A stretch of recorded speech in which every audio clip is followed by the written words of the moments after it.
Got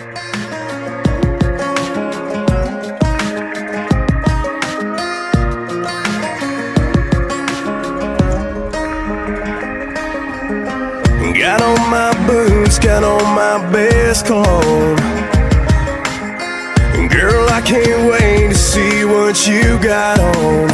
Yeah, whatever it is, I know it's hot. Baby, your smile's gonna hit the spot. As soon as my headlights shine on you, this town ain't gonna know what to do. We're tearing it up.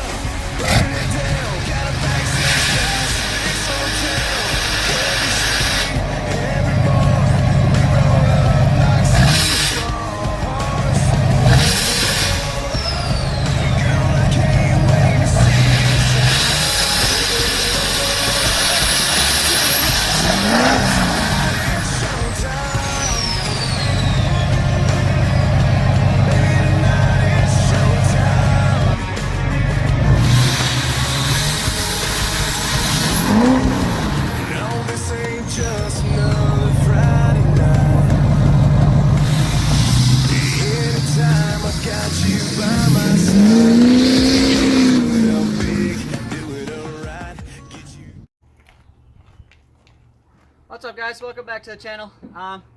Today is another beautiful day in Michigan to do our part 2 of 3 on our ported fuel rail fittings. Today I'm going to be doing the passenger side fuel fitting. I'm gonna drill that out to make it ported. We already did the driver's side. That was part 1. I'll leave the link in the description if you guys want to check that one out. All this really does is just give you more available fuel to throw in your fuel rail, so you're not defueling when you throw the hammer down. It's not supposed to give you any more horsepower, not going to give you any more pounds of torque. It's just simply going to have, the fuel's going to be there and ready to go. So we're going to try that out. We're going to put this in today, and then we're going to take it for a test drive, put it all in the results package, post that video up later. So I guess without further ado, let's pop that hood and let's get started.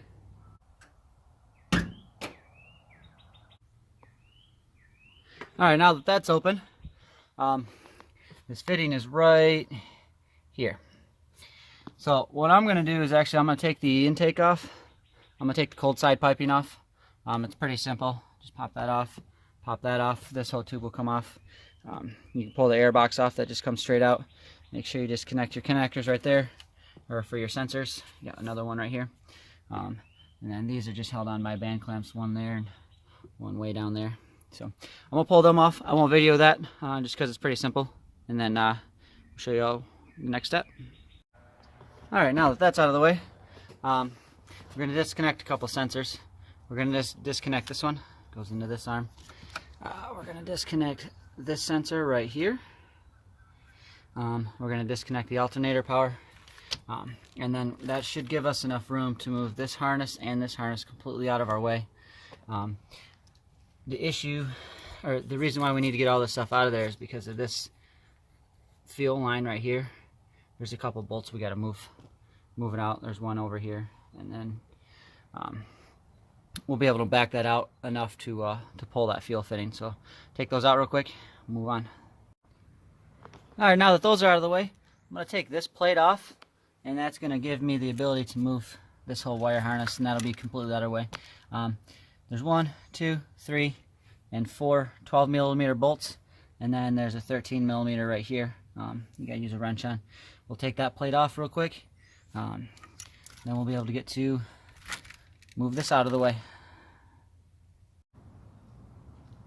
Alright, now that that's out of the way, we're going to take this bolt out right here. That's a 12mm. That is a support bracket for the fuel line that goes right into right here. And it appears to be that there's enough slack that if we take that out, we should be able to loosen that up, pull it out, then we can pull our fitting out and port it. So take that out. Like I said, it's 12mm. It's the one on the left. And move on. Alright, now that that bolt's out, we're going to take this fitting off right here. It's a 17mm. So we'll break that loose real quick, and we'll should have enough room to just pull it right out.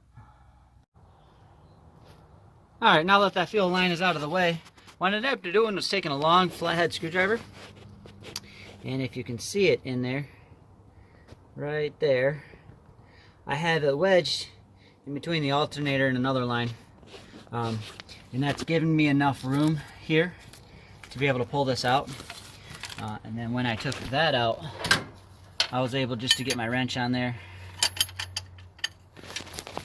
just like that. And I was able to break it loose.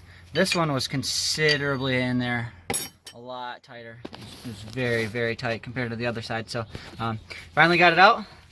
We'll go in there and we'll drill it, and we'll put it back in. We'll fire the truck up, and we'll get our last results for that third video. Alright, as you can see, this one's just as small as the driver's side one. I'll show you right up there. You can just barely see any light coming through, so we'll get her drilled out.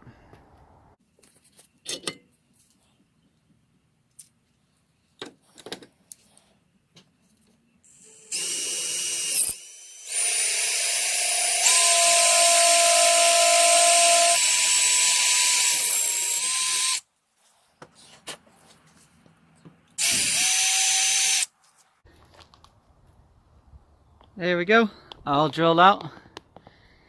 See, it's a much bigger hole, just like the driver's side, so it matches it. I'm gonna throw it all back in, guys. We'll fire up the truck, and we'll go and take her for a ride.